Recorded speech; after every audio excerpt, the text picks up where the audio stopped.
Hello.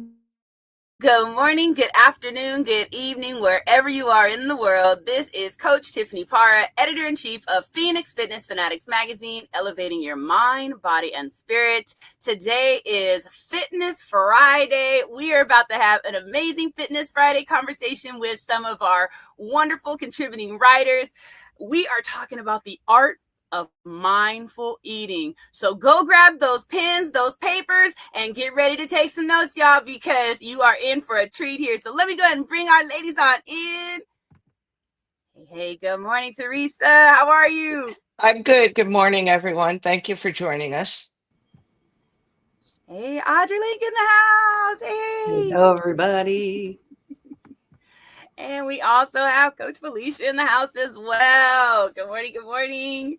Good So morning. excited to have you ladies in the house this morning to have this conversation about the art of mindful eating. And you know what, y'all, when you think about mindful eating, it's not just about what you're putting in your body. It's also about what it makes you feel, how it makes you feel, right? So we're going to dig in and just talk a little bit about, what it means to mindful eat and hopefully give you some tips that you can, implement in your life to be able to help you to release some weight that maybe you want to release or just maintain as we are aging and things are changing. You can maintain a healthy and happy you. So, Teresa, we're going to go ahead and Okay. start with you. So, what does mindful eating mean to you, and how has it impacted your approach in health and wellness? Oh, I love this topic because I think, again, it all goes back to us inside what we do. And it's not to say that there's things on the outside that don't help us. But again, if you're under stress, if you're constantly stressed, if you're constantly anxious, if you're constantly angry, or you're depressed, and I don't mean the deep clinical depression, I mean just that off, either situational or something where you just aren't that happy. So let me put it under the umbrella of contentment. So if you're not content inside yourself, it's hard to lose weight because what happens is when you're under stress, and Mm-hmm. that could be not being content, on edge, anything that you want to call it. Originally, your body goes into a fight or flight. And by that I mean you start secreting these hormones because your body thinks that you're physically in danger. Your body doesn't know when it's going to get its next meal. So the first thing that happens is you start to retain fat cells.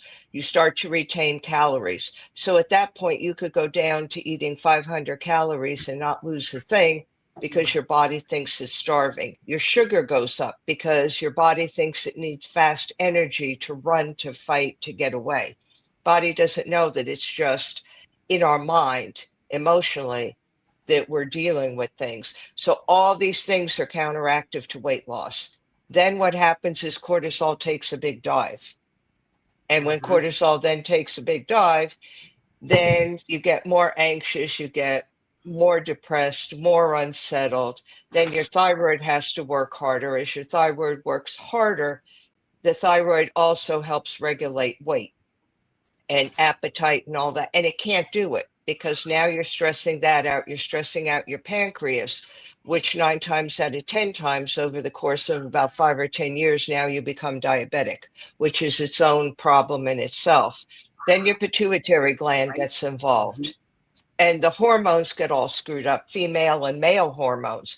You don't secrete enough. So if there's not enough estrogen, progesterone, testosterone, it throws the body out of balance. It throws off digestion. All this takes place inside of us, and all this is why there's difficulty losing weight. And we saw that especially in 2020. My Yeah. my expertise is holistic cardiology. A lot of my patients are overweight. A lot of them are on weight loss or weight maintenance. They had the hardest time. And I kept telling them, doing what you're doing, keep doing it. When you're content, you're not going to eat as much, Right. or you could fight the temptation. Then again, if you really want something, take it. Yep. Eat that piece of chocolate, eat a piece of cake, um, do whatever you have to do because you have to satisfy the brain. Because the brain too is going to fight against the body and the mind, and the brain is going to say, I want this, I want this. The more you deprive yourself, the more your body is going to really say, I need this, I need this, I need this. And then you're going to pig out and Yep. you're going to start doing all kinds of crazy things. So, the mindful eating really is being content within yourself. It's not to say that you can't feel angry, depressed, anxious, any of those things, but be mindful of that also. So, take that into consideration. Feel these emotions because when you feel the emotions, you're sending your heart and your brain the message that you don't have to secrete those dangerous hormones, those stress hormones. So to me, that's the whole thing with mindful eating. I love that, Teresa. And I love just that contentment, right? We were talking backstage, and I was mentioning about a client of mine, wanting a hot dog, and it's like, okay, she really wanted it. She really wanted it. I'm like, just have it then, have it. But then she felt like crap the next day. But it's like, remember that. You were fine with it. Hey, if I would have not told her to have that, I would have said, you know what, now go get a salad, go do that. Like you said, it would have turned into a binge moment. I've been there myself where I've said, okay, you know what, I'm not going to have this, and I'll do it for, a week, 2 weeks. I'm driving myself crazy. And then when I do go for it, it was like, okay, I'm having the half gallon of ice cream versus having, just an ice cream cone, right? Because of the fact that now I just feel like I need it more and more and more. So we definitely have to watch that. So that's so great, Teresa. So Audrey, what's your take on this with mindful eating? What does it mean to you, and how important is it? Well, I'm not going to go quite in depth as Teresa.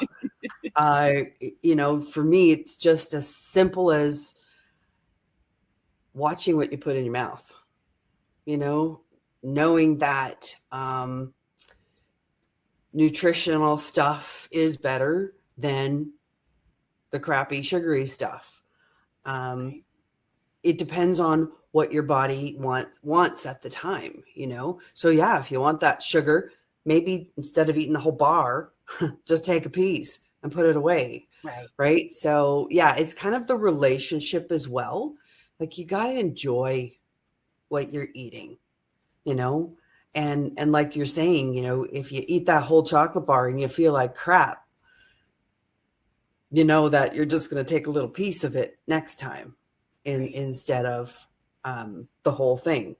And so that for me, it's really just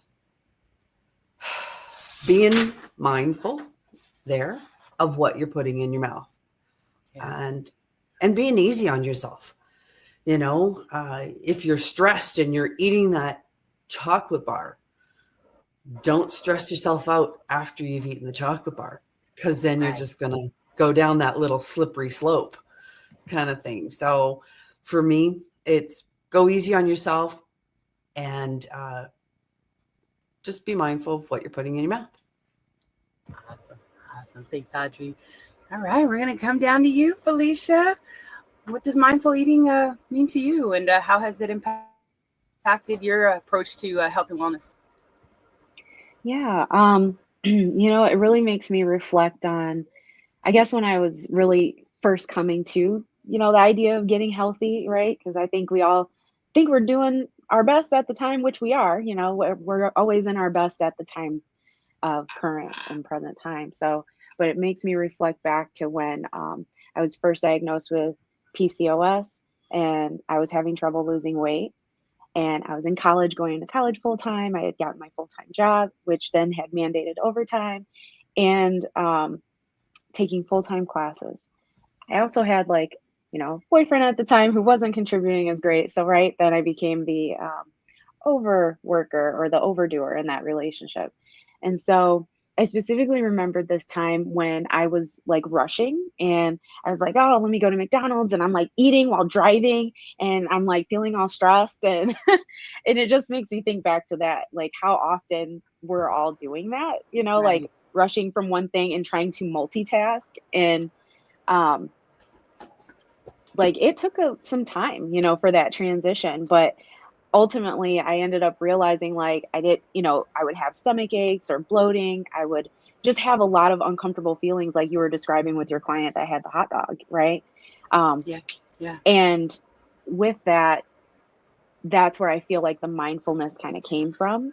And Mm-hmm. I remember even like I went to my chiropractor and shared with him that, I just was diagnosed with PCOS and I'm trying to lose weight. And at the time, the doctor was like, oh, well, let's put you on metformin and see how that does. And I was just like, what is that? And she was, and luckily she was a DO, right? We know MDs are general, and then DOs usually have additional experience and sometimes outside of even traditional osteopathic medicine. But long story short, she explained like, oh, it's diabetes medication because it's oftentimes helpful for PCOS patients. And when I asked her, okay, well, what would be an alternative solution without medication, she was like, diet and exercise. But most people don't want to do that. They want the pill. They want the easy solution.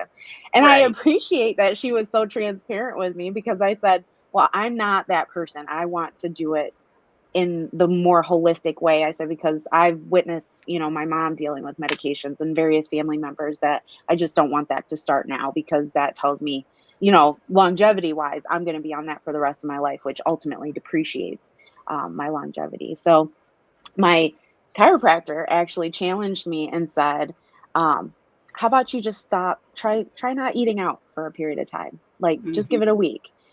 Like, don't get any McDonald's, try and like, even if you gotta go to the frozen food section, do that. And when I did that, I had this crazy craving, like your client, where I was like, I need that double cheeseburger from McDonald's. Mm-hmm. And I went and did it. And I took, and I actually, it was because of that time that I gained that awareness, like, God, why am I craving this? Like, but I did it. And then I took a bite and I was like, that first bite was like, oh my God, this is so good. Like, but then that second bite wasn't as good as the first bite for some reason. Like, I don't know why the first bite was so orgasmic, but then the second bite was like almost like, I don't know how else to describe it other than like, Yeah.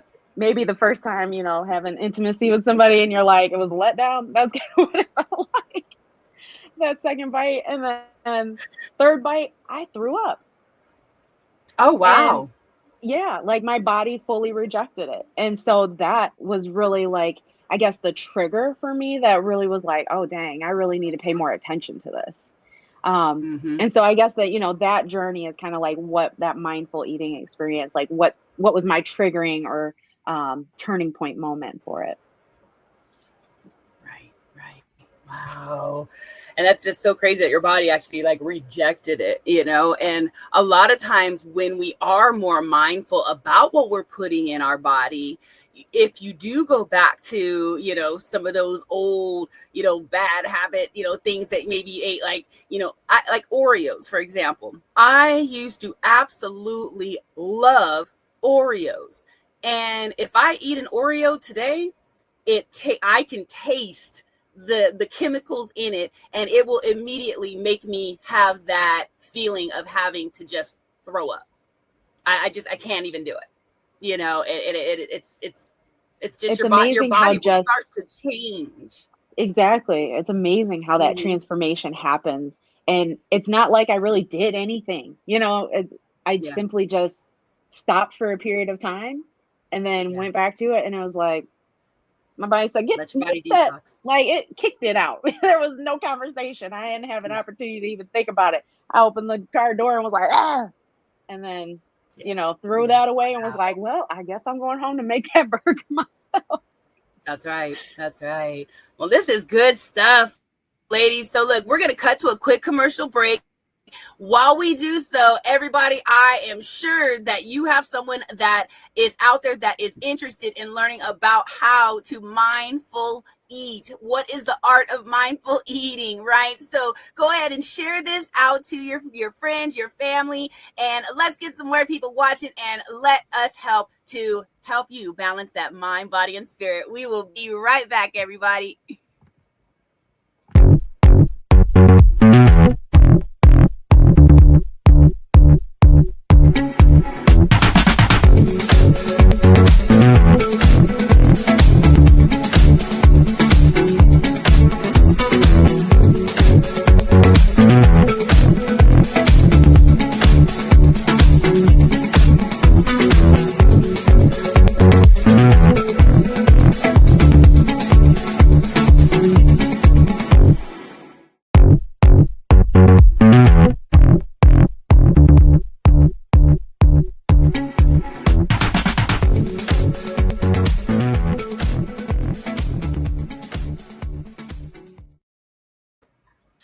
And we are back. That is such a fun commercial. Big ups to Michelle Mupo with Mupo Entertainment. I tell you, I'm always dancing in my seat over here every time I see that commercial. So we are back. This is Phoenix Fitness Fanatics Magazine, elevating your mind, body, and spirit. And we are talking about the art of mindful eating, everyone. So let's talk about the role that stress plays in our eating habits, because stress is huge. I mean, Teresa, you touched on it a little bit as well. You know, it can just really drive us into some very bad habits. So how, you know, what role does stress play in our eating habits, and how can mindfulness help us to manage that emotional eating? So we'll start with you, Teresa. Okay. I think number one, probably about 90% of all problems with eating or conditions with eating are due to stress. Because as I mentioned earlier, I won't go back into it because it was a little long, but stress wreaks havoc with your body. And that's the main thing. A body in balance is a content body. A body out of balance is anxious, depressed, unsettled, is probably the best word. So if you could maintain an inner peace and calm, and I know it's not always great to do that, it's not always that easy, but if you're overall content with your life, then you're going to be more content with your eating. I think one of the problems, and Felicia touched on it a little bit, was we like pills, shots, we like anything. Now the big thing is the Ozempic and all those things. I'm not knocking it. I think it has its place, but I think we depend on those things too much. I was sitting one time after a tennis match in a restaurant, and one of the women on the team said to me, I just can't lose weight. I've been on Ozempic, I've been on this. Well, she's eaten a triple cheeseburger with fries and got a dessert. And I'm thinking to myself, of course, the Ozempic isn't going to work. It's not a miracle drug. And she thought it was. She really did. She thought that if I've seen Wow. the same thing with diabetic patients. Oh, I'm taking a diabetic pill. I'm not diabetic. Well, yes, you are. Your blood sugar's still high because you're not mindful of what you're putting in your body. So I think a lot of it goes back to education. We haven't been educated enough and Mm-hmm. self-aware enough to realize that we have to do the work. It's not that we can't get help, just like diet and exercise is help. Yeah. There's no miracles in that. If you starve yourself, you're going to get very ill, and you may die from it. So that's not the answer either. The answer is being aware of yourself, being mindful, trying as much as possible to manage stress. And a lot of times, exercise is good for managing stress, and knowing that you can't just depend on those outside things. Yes, they're helpful. You may be under the care of an obesity specialist getting these medications. Yes, they're helpful for a weight loss journey, but just be mindful that that's not the miracle. The miracle really is you. Absolutely, absolutely. And you know, and sometimes it just takes just getting up and, like you said, just take a walk. You know, I think in my, you know, my specific journey, that's all I really did. I got up from behind my desk and I started walking. And at the time, I was also a smoker. At the time, I smoked about a pack and a half of cigarettes a day. So to quit smoking when everyone says, "Oh, you're going to gain weight when you quit smoking," right? Because that's usually what people do, and then trying to lose weight as well, I just said, you know what, I'm going to walk. And every time I would take that walk, the craving for cigarettes would go away. And the craving for food. If I was, you know, if I really was craving something, and I would just drink some water. And that would really help me to just, you know, it would subside. And I think just going out, getting that fresh air, right? That would bring the stress level down. Because I had a high, you know, stress job at the time too. So it was, you know, all day, and then being you know, a single mom as well, that's also stress, right? So yeah, just being able to get up and just walk and just get that little bit of energy out will do tremendous you know, an impact on you. So thank you, Tristan. So Audrey, what about that role of stress?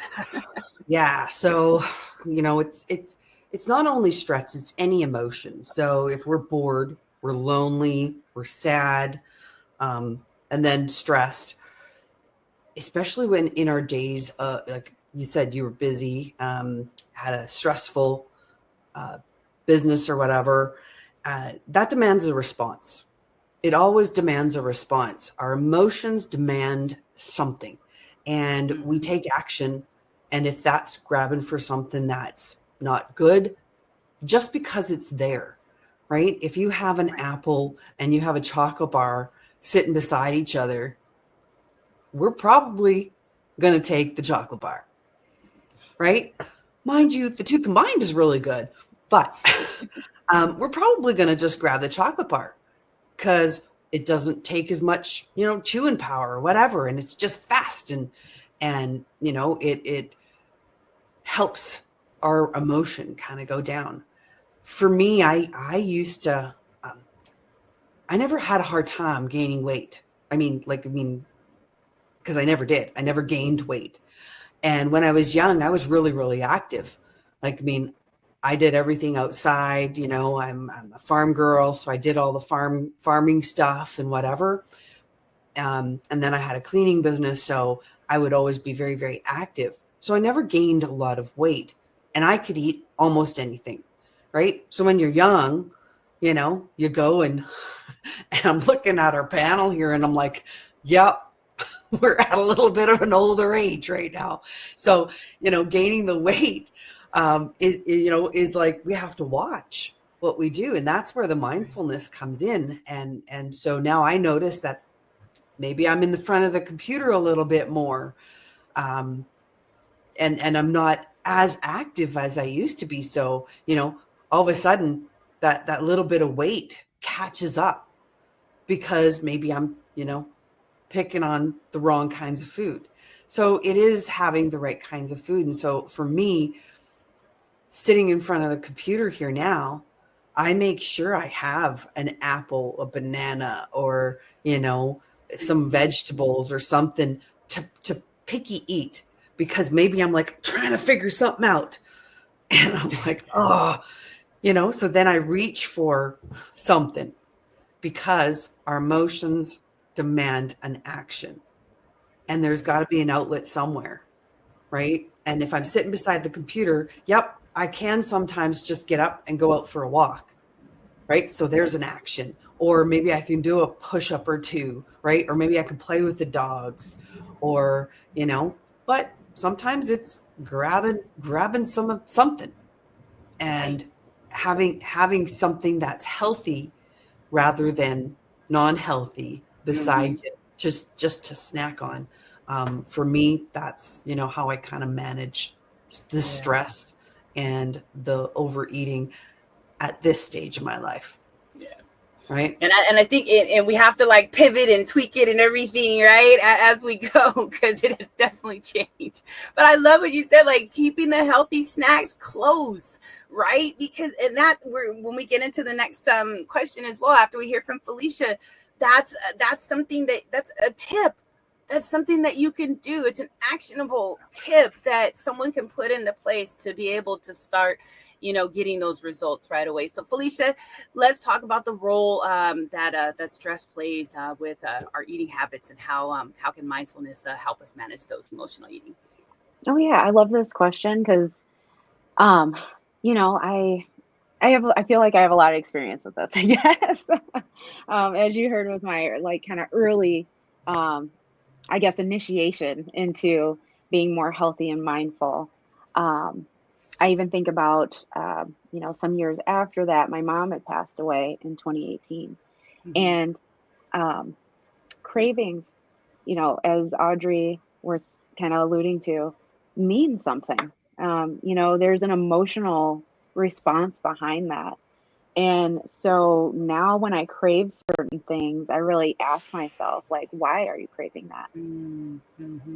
And, usually, and, I know not everyone has an internal dialogue, which, is weird to those of us that do, but, right, that response is usually, it tells me I'm missing something or someone, and I'm trying to feel that presence or that memory or that person in that moment.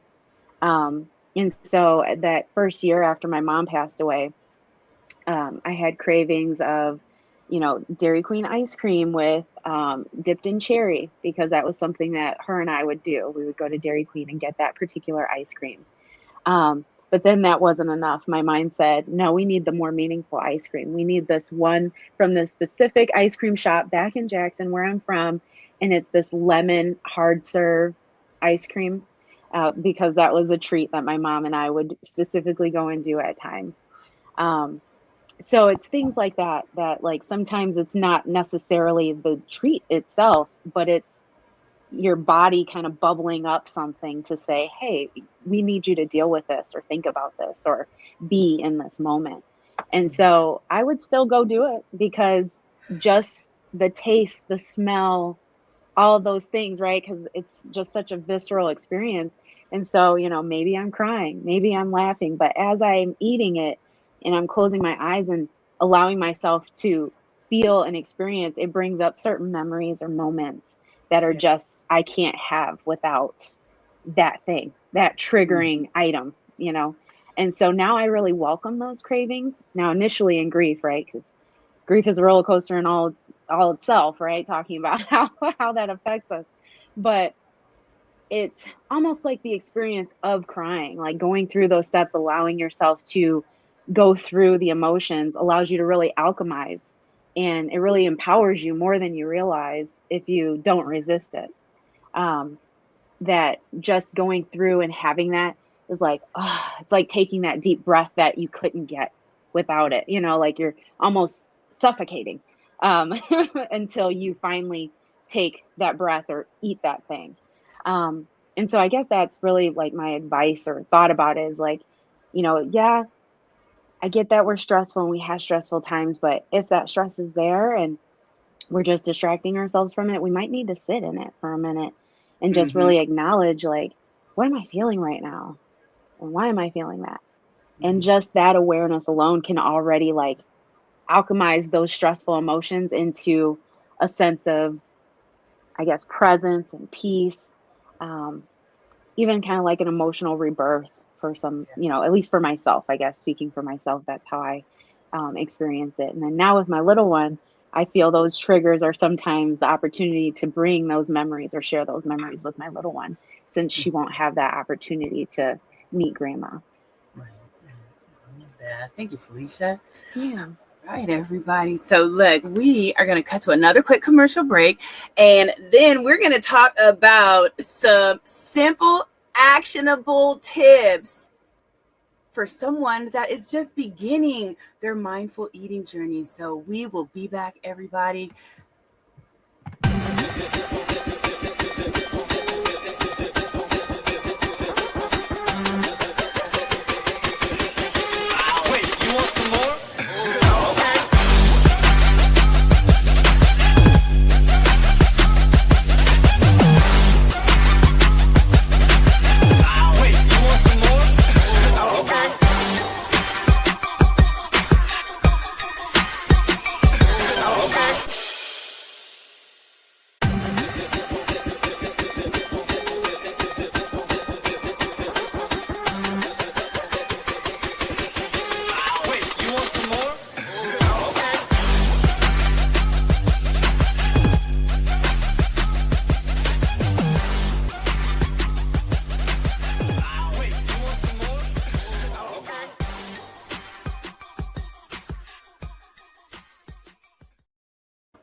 And we are back. This is Phoenix Fitness Fanatics Magazine, elevating your mind, body, and spirit.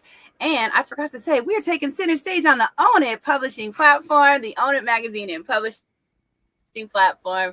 We are the #1 fitness magazine on the Own It publishing platform. So, all right, ladies, this has been such a wonderful conversation about just the art of mindful eating, right? So let's talk about some of the tips. What are some simple, actionable tips for someone just beginning their mindful journey? I mean, like, I'm going to just share just a couple of things with you, that I implemented, from coaches that were helping me when I was trying to release over 100 pounds. Okay.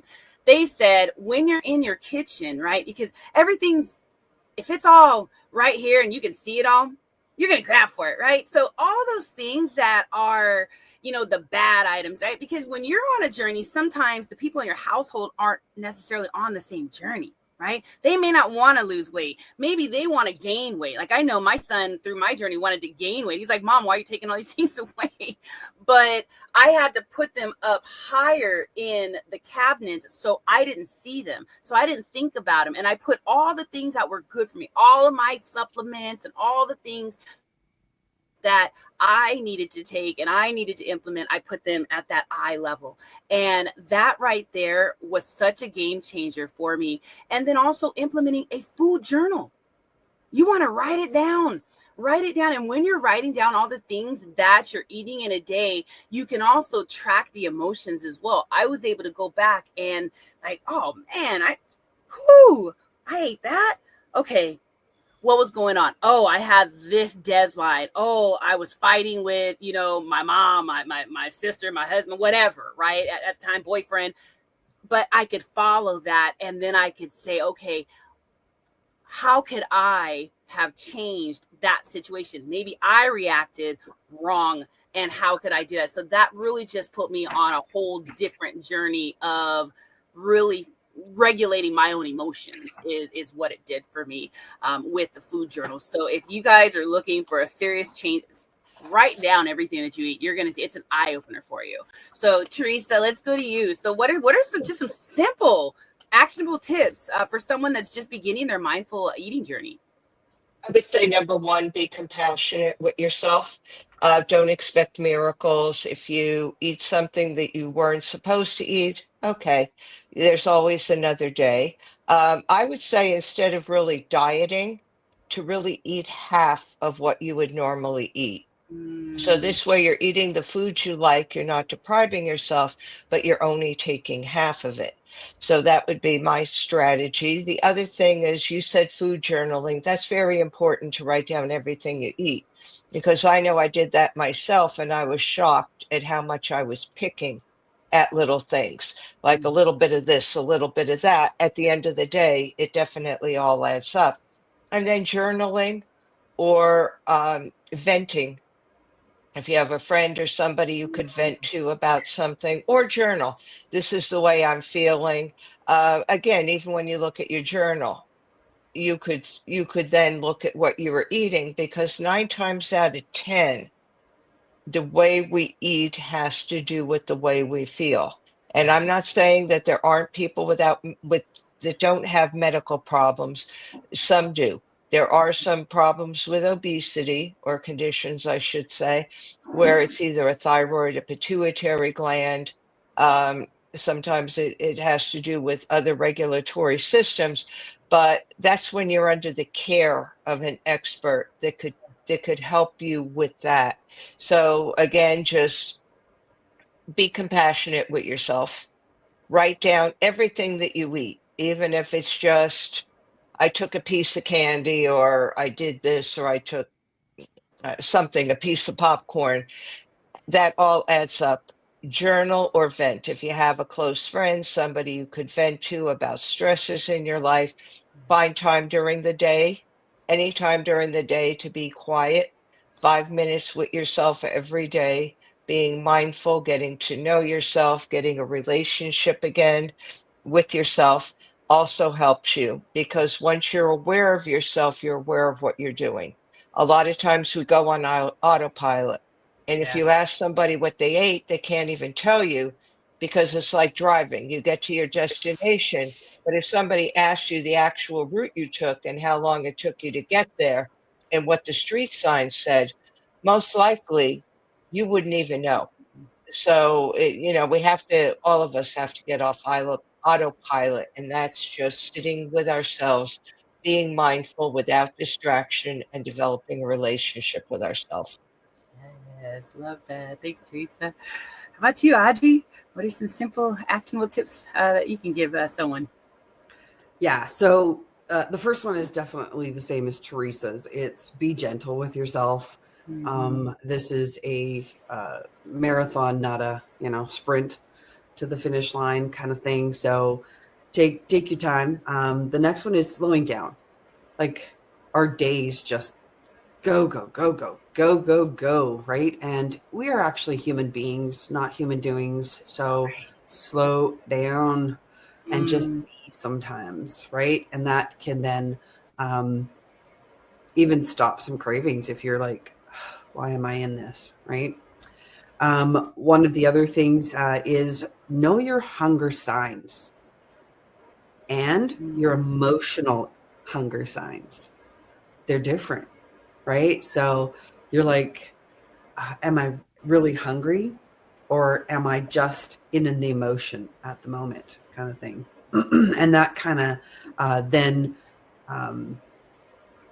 ties into the mindful kitchen, right? So grabbing for that healthy, that apple instead of that chocolate bar kind of thing. And one thing I was reading at one time was raisins, having some little raisins, right? Because it's just a little that you can just chew on and chew through that emotion kind of thing. So sometimes we kind of just need something to it's actionable, right? To work through that. The next one was I did have journal, which was know why you're eating, kind of the motive. So it's writing it down and knowing why you're eating that thing. One other one was connect with your food. And being from a farm, it's knowing where that food actually come from. One time I was talking to one of my cleaning clients and talking to their little kids, and I'm like, oh yeah, you know that milk, where it comes from? And they're like, well, it comes from the store.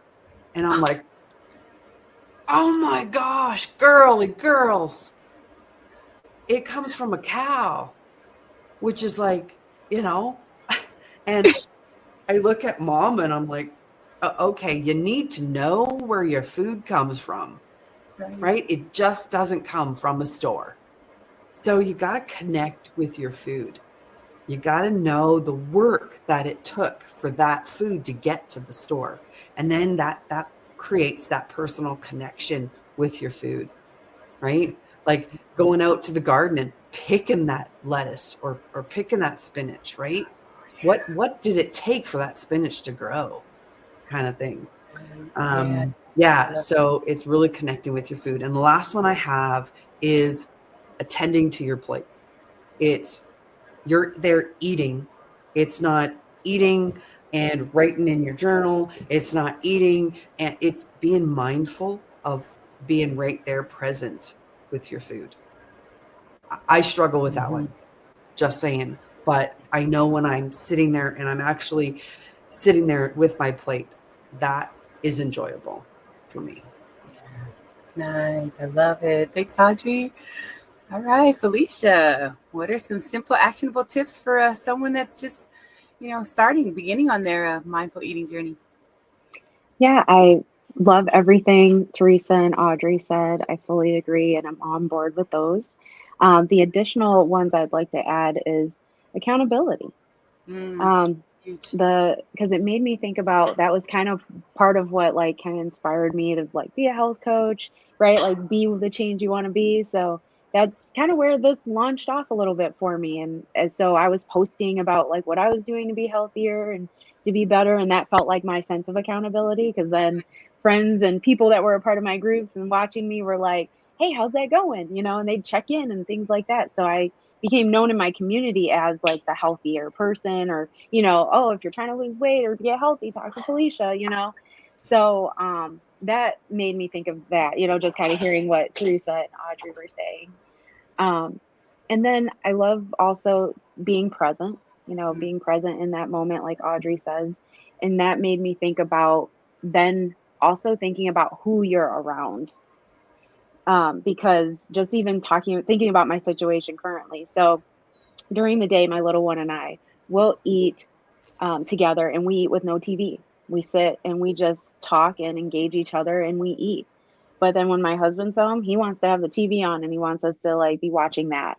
And so I know that that's a different situation. So I know I'm more mindful as to like what I'm putting on my plate and stuff in the kitchen. I also have become what my friends and everyone coins me as is like the slowest eater at the table. So I'd say slow down, right? As Audrey was saying too, but slow down so you can taste it, so you can enjoy it.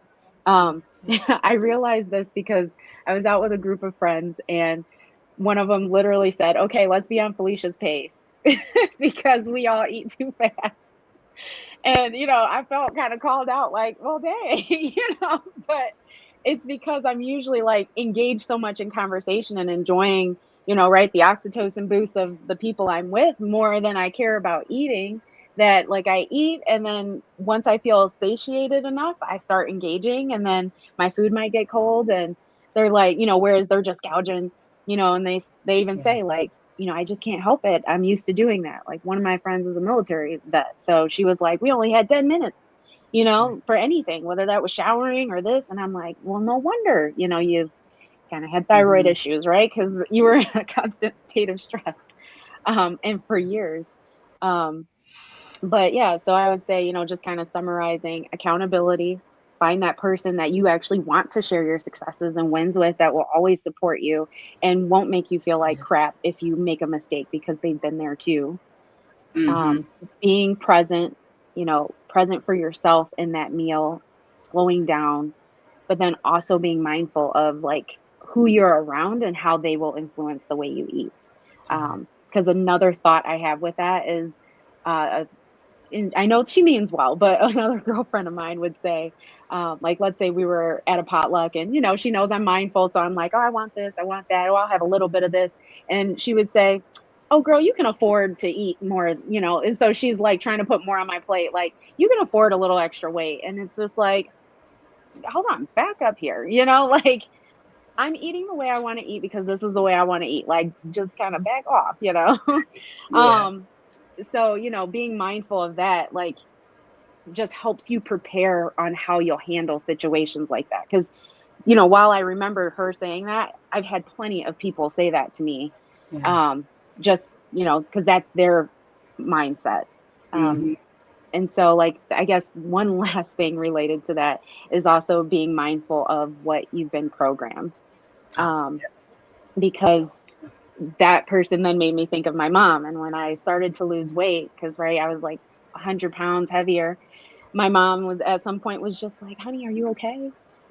Like, she genuinely was concerned because, culturally, when you're voluptuous and a little, rounder and chunkier, that's healthy to our families, right? Like when they're used to seeing you in a certain way. And so when you change, they're like, that's uncomfortable. I'm not used to who this person is that you're showing up for me now as. And, so she was like making my favorite cheesecake, trying to be like, here, baby, or, making my favorite whatever. And I'm like, Mom, I'll have one slice and I'm good. And then she's like, are you sure? Like, normally you're eating like half of this with me. Right. And I'm like, but I look forward to eating it the rest of the week, not all today. Absolutely. Love it. Thank you, Felicia. So where can people learn more about your work, and do you guys have any resources to recommend? So we'll start with you, Teresa. How can they learn more about your work, and what resources do you have? To learn more about me or to work with me, I have a website, www.wellbeinggal.com, WELLBEINGGAL.com. I'm on Instagram at well_being_gal. Those would be, and I'm also on Facebook. You could just look up Teresa Palmer. But, again, be kind to yourself, be mindful of your self-awareness of who you are, and if you want something, my advice is eat it.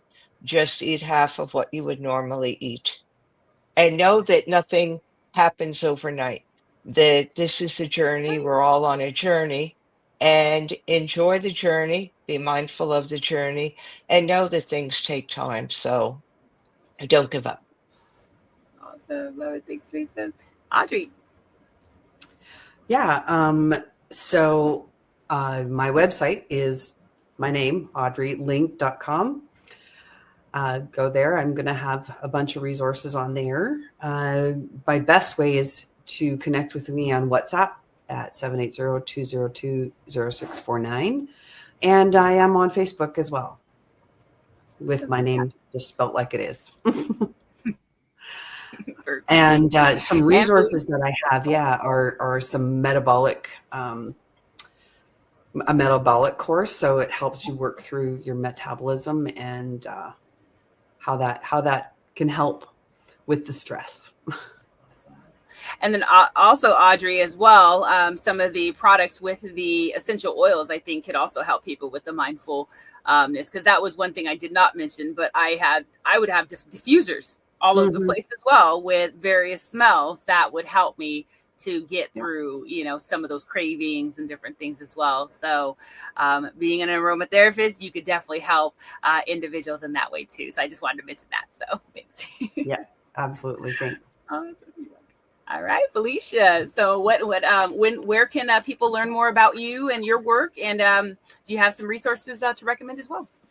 Absolutely. So of course I'm on Facebook as well, just searching my name, Felicia Pelto, hormone health coach. I have a Facebook page. I even have an empowered women's group, as well as a membership, a group coaching membership as well. Womb of Peace is what we call that. And the best way I'd say to contact me, honestly, would be Facebook, or applying even to my coaching program at freeasafeather.com/apply, where you can learn all the details of that program, as well as connect with me and schedule a consult. Awesome. Thank you. And everybody, if you have not subscribed to Phoenix Fitness Fanatics magazine, you definitely want to subscribe so you can see these contributing writers and their monthly articles and all of their different advertisements. They've got books. They've got just everything. I mean, these ladies, as well as the rest of the Phoenix Fitness Fanatics family, have so many just different various resources and things to help you to balance that mind, body, and spirit, and to get physically, mentally, spiritually, and financially fit. So ladies, I want to thank you for joining me today on this Fitness Friday and sharing some of your amazing knowledge and wisdom on the art of mindful eating. Everyone, I hope that you got some just amazing tips and tools, some things that you can really take and implement today on how to be more mindful with your eating. Again, subscribe, go to Phoenix Fitness Fanatics Mag 2021.com. And if you would like to learn more about any of my coaching, you can just Google me, Coach Tiffany Parra, and everything will come up there and you can connect with me. So we love you guys so much, and we will see you next time. Have an amazing weekend, everyone. Take care. Bye.